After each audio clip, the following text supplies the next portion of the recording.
بسم اللہ الرحمن الرحیم۔ السلام علیکم ورحمۃ اللہ۔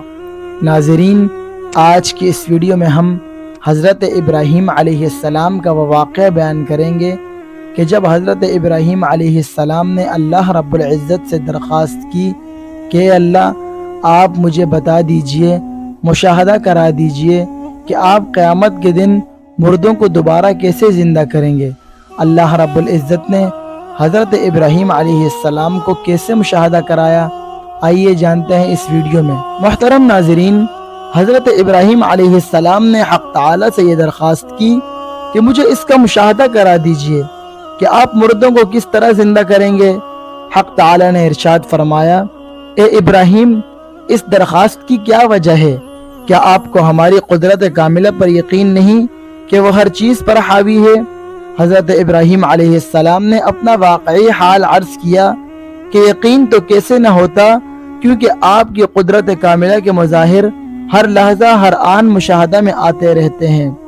حق تعالی نے حضرت ابراہیم علیہ السلام کی درخواست قبول فرما کر اس کی ایک صورت بنائی۔ صورت یہ تھی کہ آپ کو حکم دیا گیا کہ 4 پرندے جانور اپنے پاس جمع کر لیں، پھر ان کو پاس رکھ کر ہلا لیں کہ وہ ایسے ہل جائیں کہ آپ کے بلانے سے آ جایا کریں اور ان کی پوری طرح شناخت بھی ہو جائے۔ یہ شبہ نہ رہے کہ شاید کوئی دوسرا پرندہ آ گیا ہو۔ پھر ان 4 کو ذبح کر کے اور ہڈیوں اور پروں سمیت ان کا خوب قیمہ سا کر کے اس کے کئی حصے کر دیں، اور پھر اپنی تجویز سے مختلف پہاڑوں پر اس قیمہ کا ایک ایک حصہ رکھ دیں۔ پھر ان کو بلائیں تو وہ اللہ تعالیٰ کی قدرت کاملہ سے زندہ ہو کر دوڑے دوڑے آپ کے پاس آ جائیں گے۔ محترم ناظرین، تفسیر روح المعانی میں حضرت حسن سے روایت ہے کہ حضرت ابراہیم علیہ السلام نے ایسا ہی کیا۔ پھر ان کو پکارا تو فوراً ہڈی سے ہڈی، پر سے پر، خون سے خون، گوشت سے گوشت مل ملا کر سب اپنی اپنی اصلی حیت میں زندہ ہو کر دوڑتے ہوئے حضرت ابراہیم علیہ السلام کے پاس آ گئے۔ حق تعالی نے فرمایا کہ اے ابراہیم، قیامت کے روز اسی طرح سب اجزاء و اجساد کو جمع کر کے ایک دم سے ان میں جان ڈال دوں گا۔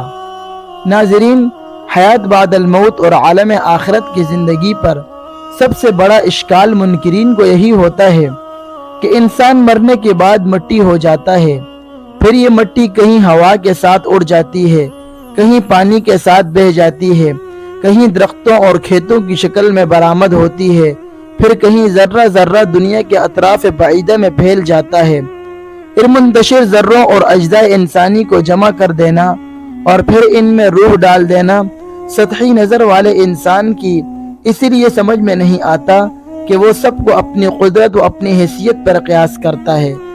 وہ اپنے سے مافوق اور ناقابل قیاس قدرت میں غور نہیں کرتا، حالانکہ اگر وہ ذرا سا اپنے ہی وجود میں غور کر لے تو اسے نظر آئے گا کہ آج بھی اس کا وجود ساری دنیا میں بکھرے ہوئے اجزاء و ذرات کا مجموعہ ہے۔ محترم ناظرین، ان باتوں پر غور کرنے سے ہمیں معلوم ہوتا ہے کہ اللہ رب العزت کتنے بڑے ہیں اور اللہ رب العزت سب کچھ کر سکتے ہیں، اور اسی طرح اللہ رب العزت قیامت کے دن ہمیں کیسے زندہ کر کے لائیں گے۔ ناظرین، اسی طرح کی اچھی ویڈیوز دیکھنے کے لیے ہمارے چینل کو سبسکرائب کریں، اور اگر ویڈیو اچھی لگی ہو تو لائک ضرور کریں۔ السلام علیکم ورحمۃ اللہ۔ ملتے ہیں نیکسٹ ویڈیو میں۔